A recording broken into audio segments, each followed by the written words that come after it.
اب اگلا مسئلہ انہوں نے اور کھڑا کر لیا، انہوں نے کہا جی اکیلا ہو تب بھی فاتحہ پڑھے، جماعت کے ساتھ جو پیچھے کھڑا ہے وہ بھی فاتحہ پڑھے۔ اس میں ہمارا اختلاف ہے۔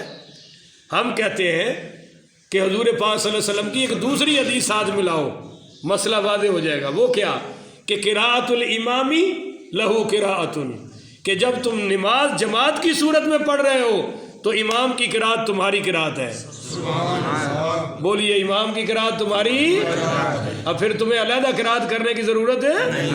حضرت محمد بن سعد پڑھی رحمت اللہ، یہ صحابہ کے شاگرد ہیں، صحابی کے شاگرد ہیں، تابعی، میں وہابی کی بات نہیں کر رہا بھائی، صحابی کی بات کر رہا ہوں، صحابی کا شاگرد ہے تابعی، اور یہ کہتے ہیں کہ اگر مجھے پتہ چل جائے کہ امام کے پیچھے کوئی فاتحہ پڑھ رہا ہے تو میں اس کے منہ میں آگ کے انگارے بھر دوں کہ اس کو امام پہ اعتبار نہیں ہے۔ بات کو سمجھ آئی ہے نہیں؟ اور حضرت عمر بن الخطاب پڑھی رضی اللہ کہ قرآن میں 22 مقامات ایسے ہیں کہ جو بات حضرت عمر نے فرشوں پر کہی ہے اللہ نے عرشوں پر قرآن بنا دیا۔ وہ کہتے ہیں کہ اگر مجھے پتہ چل جائے کہ کوئی امام کے پیچھے سورہ فاتحہ پڑھ رہا ہے تو میں اس کے منہ میں پتھر بھر دوں گا۔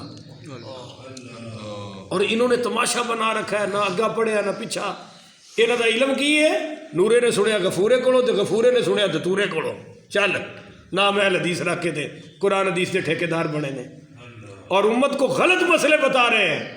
حضرت عمر سے بڑے ہیں یہ قرآن و حدیث کو سمجھنے والے۔ حضرت عمر کو نہیں پتا تھا کہ نماز کیسے پڑھنی چاہیے، تو وہ کہہ رہے ہیں کہ اگر امام کے پیچھے کوئی فاتحہ پڑھے میں اس کے منہ میں پتھر بھر دوں گا۔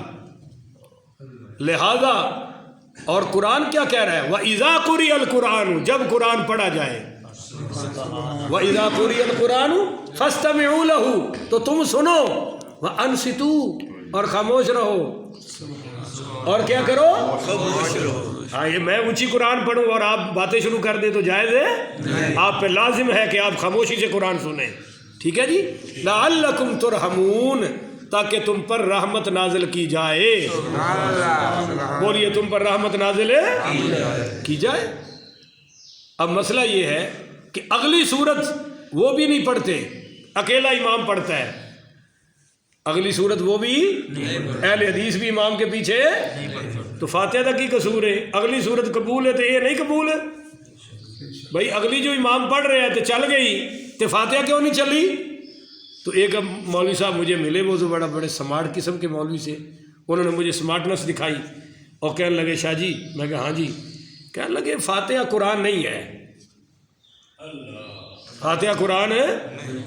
ابھی میں نے کہا کیوں؟ کہتا وَلَقَدْ آتَيْنَاكَ سَبْعًا مِنَ الْمَثَانِي وَالْقُرْآنِ الْعَظِيمِ، اللہ کہتا ہے کہ میں نے آپ کو 7 آیتیں دی ہیں اور قرآن عظیم دیا ہے۔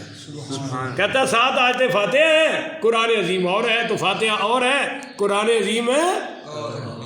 میں کہا جی یہ تو انجی ہے، ایک تیرا ابا ہے تو 3 بندے آئے نے، تو کیا اس کا یہ معنی ہے کہ ابا بندہ نہیں ہے؟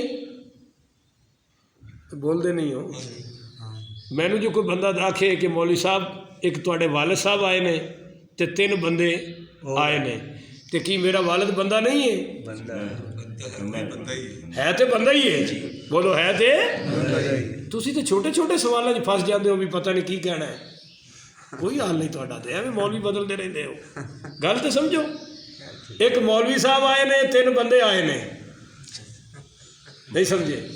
دروازے پہ دستک ہوئی اور آپ نے بچے سے پوچھا باہر کون ہے، تو بچے نے کیا کیا، ایک قاری صاحب آئے نے تے 3 نال بندے آئے نے، کی خیال ہے قاری بندہ نہیں؟